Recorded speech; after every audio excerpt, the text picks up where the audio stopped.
तो आज हम समझने वाले हैं डिविडेंड इन्वेस्टिंग के बारे में। लेकिन डिविडेंड इन्वेस्टिंग के बारे में समझने से पहले आप ये स्क्रीनशॉट देख लो।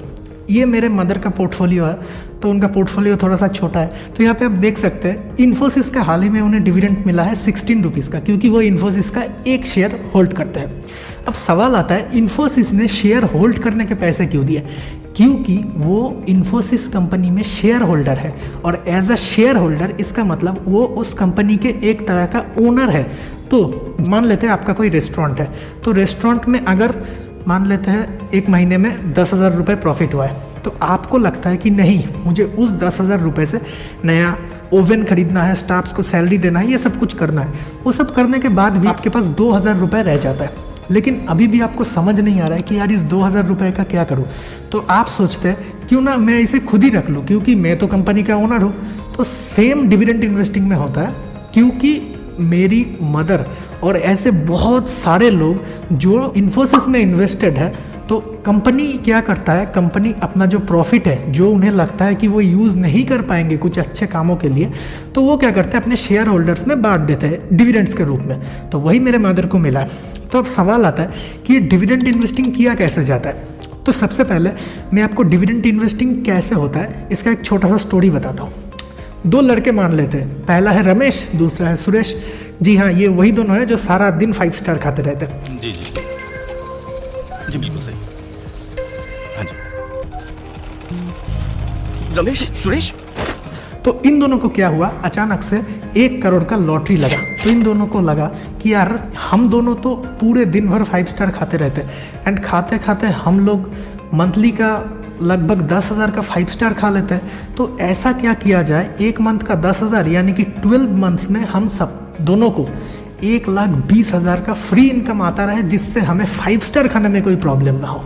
तो वो लोग जाके यूट्यूब पे सर्च करते हैं कि कैसे हमें रेगुलर एक कैश फ्लो जनरेट किया जाए। तब उन्हें पता चलता है डिविडेंड इन्वेस्टिंग के बारे में। वो लोग क्या करते हैं, उन लोगों को लगता है कि यार हम जो 5 स्टार खा रहे हैं वो कैडबरी कंपनी का है, तो क्यों ना हम कैडबरी कंपनी के शेयर्स खरीद लें। तो कैडबरी कंपनी का जब हम शेयर्स खरीदेंगे तो कैडबरी कंपनी हम जैसे लोगों को सेल करके जो प्रॉफिट होगा वो दोबारा डिविडेंड के रूप में हम में ही बांट देंगे। उस पैसे से हम चॉकलेट खा लेंगे, 5 स्टार खा लेंगे। लेकिन कैडबरी तो यार फॉरेन कंपनी है, उसमें इन्वेस्ट करने कैसे करें। अब देखिए, फॉरेन कंपनी में इन्वेस्ट करने के लिए बहुत सारे ऐप्स आ चुके हैं। मैं नाम नहीं बताऊंगा क्योंकि किसी ने स्पॉन्सर नहीं किया।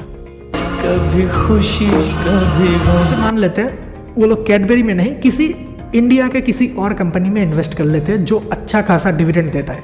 अब अच्छा खासा डिविडेंड इन द सेंस, अगर कोई कंपनी 2.5 या फिर 3% के ऊपर का डिविडेंड दे रहा है, तो आपको समझना पड़ेगा कि वो कंपनी बहुत बढ़िया डिविडेंड दे रहा है। आपको उस कंपनी को एज अ डिविडेंड पर्सपेक्टिव कोई शक नहीं करना चाहिए। तो वो दोनों जाते हैं, कोई भी एक अच्छा कंपनी का शेयर उठा लेते हैं एंड उससे उन्हें पैसा आने लगता है। For example, Ramesh and Suresh ने 50 लाख का शेयर्स नहीं खरीदा। रमेश एंड सुरेश ने क्या किया, वो दोनों जाके एक हाउस खरीदते हैं एंड वो जो हाउस है उससे उन्हें हर महीने 10,000 रुपये का रेंटल इनकम आता रहता है। तो ये जो रेंटल इनकम उनके पास आ रहा है, इससे वो अच्छा खासा 5 स्टार्स खा सकते हैं, जो उनका मोटिव है। तो यहाँ पे ये जो 10,000 रुपये आ रहा है रेंट, इसे आप डिविडेंड मान सकते हैं। एंड ये जो 50 लाख का उन्होंने ये जो प्रॉपर्टी लिया है, इस प्रॉपर्टी को आप 50 लाख का शेयर्स मान सकते हैं, जिससे उन्हें डिविडेंड मिल रहा है, क्योंकि कंपनी के वो प्रॉफिट कंपनी के shareholders and as a shareholder वो कंपनी के कुछ परसेंट्स के ही हो, वो कंपनी के मालिक है। तो उस परसेंटेज के हिसाब से अब कंपनी प्रॉफिट कमा रहा है कुछ हज़ारों करोड़ों में, तो उस हज़ारों करोड़ों में से उस एक शेयर का या फिर उस 50 लाख के शेयर का जितना परसेंट प्रॉफिट होता है वो उनके अकाउंट में डायरेक्ट क्रेडिट हो जाता है। तो ये तो समझ लिया कि डिविडेंड इन्वेस्टिंग होता क्या है। अब समझते हैं कि ये कंपनीज डिविडेंड क्यों पे करते हैं। मान लेते हैं आपका एक बहुत बड़ा रेस्टोरेंट है, सेम 50 लाख का वो रेस्टोरेंट है, ओके। लेकिन जब आपने उस रेस्टोरेंट को बनाया था तो आपके पास इतना पैसा नहीं था, तो आपने अपने दोस्त को बोला था एक काम कर, तू मुझे 25 लाख दे दे, मैं तुझे अपने कंपनी का 50% ओनरशिप दे दूंगा, यानी कि इस 50% का तू मालिक होगा। अब हर साल जो रेस्टोरेंट है वो प्रॉफिट करता है, तो आपको क्या करना पड़ता है, क्योंकि आप और आपका दोस्त 50-50 पार्टनर्स है, तो मान लेते हैं इस साल आपका प्रॉफिट हुआ 10 लाख का, यानी कि जो स्टाफ का सैलरी, टैक्स, ये सब देने के बाद आपको 10 लाख का मोटा मोटा प्रॉफिट हुआ है। अब उस 10 लाख से आप क्या सोचते हैं कि चलो एक काम करते हैं, हम जाके ये जो ओवन है ये थोड़ा ख़राब हो चुका है, इसे लेके आते हैं, ये जो तंदूर है ये ख़राब हो चुका है, इसे लेके आते हैं, कुछ माइक्रोवेव्स चाहिए हमें।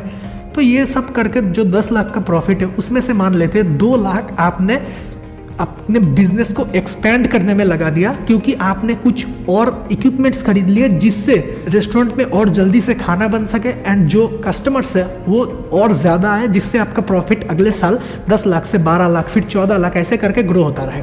लेकिन 2 लाख का इक्विपमेंट्स खरीदने के बाद अब आपको समझ नहीं आ रहा है कि ये जो बाकी का 8 लाख है इसे मैं कहाँ यूज़ करूँ।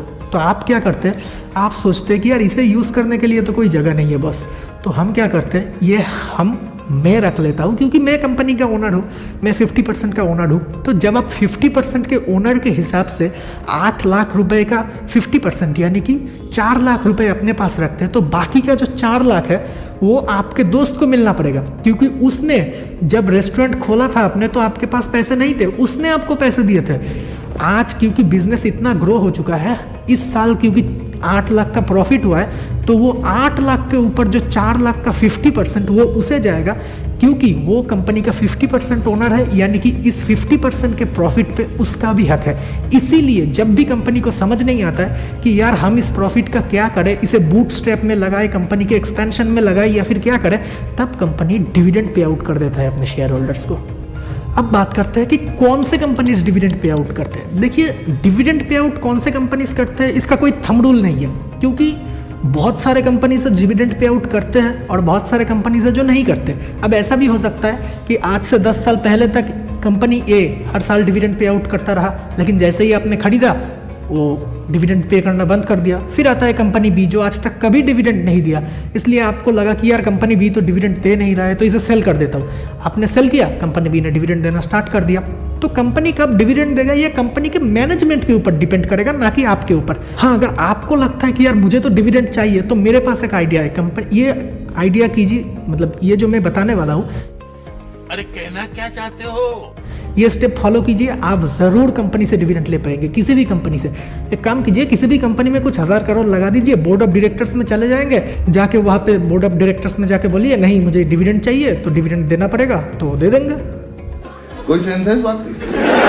अब आता है कि कौन से कंपनीज डिविडेंड पे आउट करते हैं। डिविडेंड पे आउट करते हैं जो companies most of the cases में वो मैच्योर कंपनीज होते हैं, जिनके पास ग्रोथ का कुछ ज़्यादा पर्सपेक्टिव नहीं होता है। फॉर एग्जाम्पल आप सोच सकते हैं, कोलगेट का एग्जाम्पल ले सकते हैं। कोलगेट इतना बड़ा हो चुका है, हर घर में 10 में से 8 या फिर 9 घर में कोलगेट होता है। तो कोलगेट का मार्केट शेयर जो है वो बहुत बढ़ चुका है। तो कोलगेट जब इतना सारा प्रॉफिट करता है, अब उन्हें बनाना क्या है, पेस्ट ही तो बनाना है, टूथपेस्ट ही तो बनाना है, तो हर साल बना तो रहे। और कितना, मतलब ऐसा तो नहीं कि ज़्यादा अगर हम कोलगेट ज़्यादा फैक्ट्री डालना शुरू कर देगा, ज़्यादा पेस्ट प्रोडक्शन करना शुरू कर देगा, तो आप एक बार के जगह 4 बार दिन में ब्रश करेंगे, ऐसा तो नहीं होने वाला।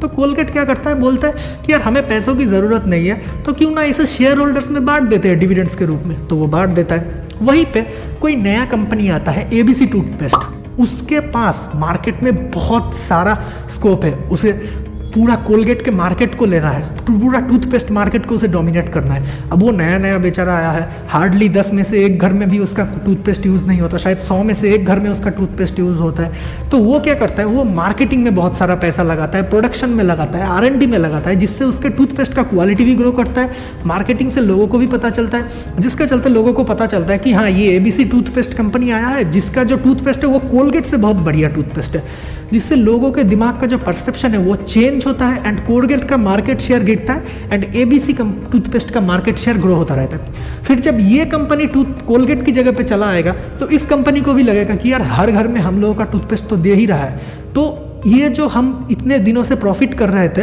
वो प्रॉफिट तो हम मार्केटिंग में, प्रोडक्शन में, इन सब में लगा रहे थे, R&D में, लेकिन अब जो प्रॉफिट हमें आ रहा है हमें तो और कुछ करने की ज़रूरत नहीं है। तो क्यों ना हम इस पैसे को क्या करें, कैश में रख देंगे या फिर क्या करेंगे, तो उससे अच्छा डिविडेंड के हिसाब से शेयर होल्डर्स में बांट देते हैं। तो फिर से एबीसी टूथपेस्ट अपना सारा पैसा डिविडेंड के रूप में शेयर होल्डर्स में बांट देते हैं। तो उम्मीद है आपको क्लियरली समझ में आ चुका होगा कि डिविडेंड इन्वेस्टिंग क्यों होता है, कैसे काम करता है एंड आपको डिविडेंड इन्वेस्टिंग कैसे करना चाहिए।